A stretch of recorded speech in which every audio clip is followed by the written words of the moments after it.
Good evening student, कैसे हैं आप लोग? उम्मीद करता हूँ अच्छे हैं। देखिए, पिछले कई दिनों से जो 12th के स्टूडेंट्स हैं वो बहुत टेंशन में हैं कि मार्क्स किस तरह से बच्चों को दिया जाएगा, रिजल्ट कब डिक्लेयर होगा, वो आगे क्लास की पढ़ाई कब शुरू कर पाएंगे। ये टेंशन दिमाग को खाई जा रही है 12th के स्टूडेंट्स के बच्चों को। इसका मैं एक छोटा सा एग्जाम्पल देता हूँ कि जहाँ मैं रहता हूँ, जिस एरिया में मैं रहता हूँ, उसके पीछे गली में एक 12th का स्टूडेंट जो कि Joseph and Mary public school का स्टूडेंट था, साइंस साइड का स्टूडेंट था, उसने सुसाइड कर लिया क्योंकि इसके प्री बोर्ड के मार्क्स अच्छे नहीं आए थे। क्योंकि बीच में ऐसी खबर फैली थी कि जो प्री बोर्ड में कैसा गया है उस हिसाब से आपको मार्क्स दिए जाएंगे, लेकिन एक्चुअल में ऐसा नहीं है। इस पर एक आ रही है बड़ी खबर 12th के बच्चों के लिए, यही मैं आपको बताने वाला हूँ, ठीक है। क्योंकि जो 9th के बच्चे हैं, 10th के बच्चे हैं, 11th के बच्चे हैं, उनको तो आगे क्लास के लिए प्रमोट कर दिया गया और वो अपनी क्लास की पढ़ाई भी शुरू कर चुके हैं, लेकिन फंस गए 12th के स्टूडेंट्स। और इसलिए फंस गए कि उनको समझ नहीं आ रहा अब तक कि उनको मार्क्स कैसे दिया जाएगा, क्या क्राइटेरिया क्या होगा मार्क्स देने का। तो इसी पर ये बड़ी खबर है। देखिए, कहानी ये है कि जो बहुत दिनों से सुप्रीम कोर्ट में सुनवाई चल रही थी और केंद्र सरकार ने फॉर्मूला तय कर लिया है, सुप्रीम कोर्ट को बता दिया है कि मार्क्स किस हिसाब से दिए जाएंगे।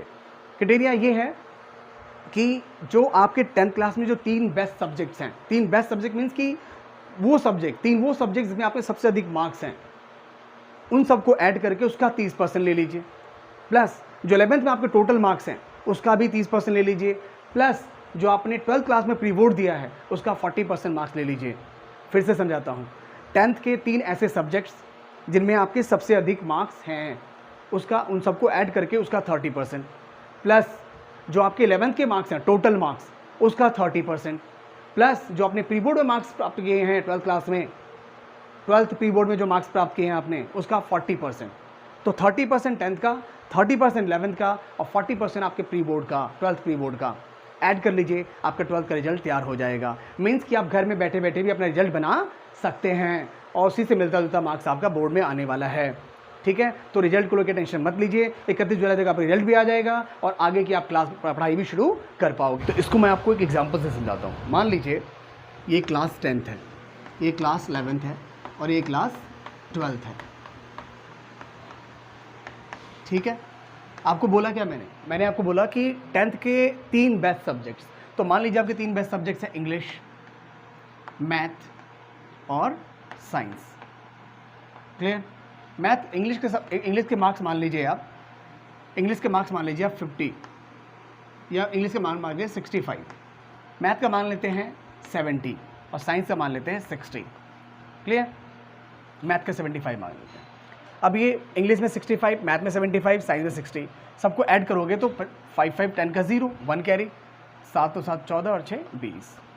ये आपका 200 आ गया 10th का मार्क्स, ठीक है। 11th का आप मान लीजिए कि आप इसका 200 ले लिया आपने। 11th में मान लीजिए आपने टोटल जो मार्क्स हैं वो 350 हैं, 350 आउट ऑफ 500, ठीक है। आप 12th के प्री बोर्ड मान लीजिए कि 400 मार्क्स हैं आपके आउट ऑफ 500। एक एग्जाम्पल मान लीजिए कि आपका जो 10th क्लास के 3 बेस्ट सब्जेक्ट्स हैं वो है इंग्लिश, मैथ और साइंस। इंग्लिश में आपके 65, मैथ में आपके 75 और साइंस में 60, क्योंकि मैंने कहा था कि 10th क्लास में जो सबसे 3 बेस्ट सब्जेक्ट लेने, वो सब्जेक्ट लेने इसमें सबसे ज़्यादा मार्क्स आपके हों। तो इंग्लिश में मान लिया 65, मैथ में मान लिया 75, साइंस में मान लिया 60। इन सबको ऐड करके 200 आ गया।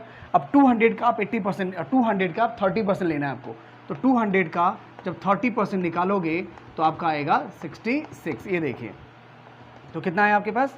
200 का 30%, तो कितना आया? देखो, 0 से 0 कैंसिल, 0 से 0 कैंसिल, कितना आ गया? 60। तो इंग्लिश में 65, मैथ में 75, साइंस में 60। इनको ऐड करके देखो, 5 और 5 10 का 0, 1 कैरी, तो 7 7 14 और 6 20। तो 200 आ गया 10th के तीनों सब्जेक्ट को मिला के 200 का 30% निकाला, तो 200 का 30%, 0 से 0 कैंसिल और 0 से 0 कैंसिल, 20 इंटू 3 60। तो 60 मार्क्स ले लिया आपने 10th से, ठीक है। अब आपको आते हैं 10th। 11th में आपके 350 मार्क्स हैं आउट ऑफ 500। तो 350 का जो अपने टोटल मार्क्स आपको मिले, 11th का जो टोटल मार्क्स आपको मिला है, तो 350 का भी आप 30% ले लो, 350 का 30%, ठीक है। तो 350 का 30% ये लो, तो 35 इंटू 3 105, 135 मिल गया आपको 11th में, 60 मिल गया आपको 10th से, 105 मिल गया आपको 12th से, और 400 जो प्री बोर्ड मिला आपको, प्री बोर्ड का भी आप ले लो 40%। तो 40% करते हो, ये लो 12th में आपको मान लो 500 से 400 मार्क्स आए हैं प्री बोर्ड में, मान लीजिए। तो 0 से 0 कैंसिल और 0 से 0 कैंसिल, 160।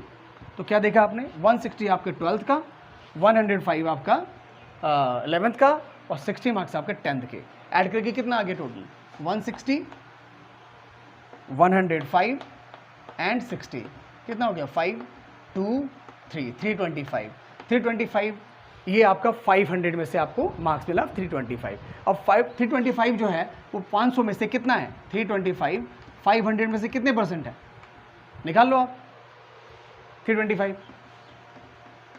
5 से डिवाइड कर दो, 5 6 जा 30, 2 बचा, 5 5 जा 25, 65% मार्क्स। यानी टोटल आपके अगर 10th में आपके ऐसे हैं और 11th में आपका इतना है और 12th में आपका ऐसा है, तो आप जो है 65% के पास पहुंच गए। ठीक है, तो इस तरह से आपको मार्क्स दिए जाएंगे। 31 जुलाई तक आपका रिजल्ट निकलेगा। ठीक है, तो भैया मैंने पहले भी कहा था मार्क्स डजंट मैटर, मैटर करता है आपकी नॉलेज। ठीक है।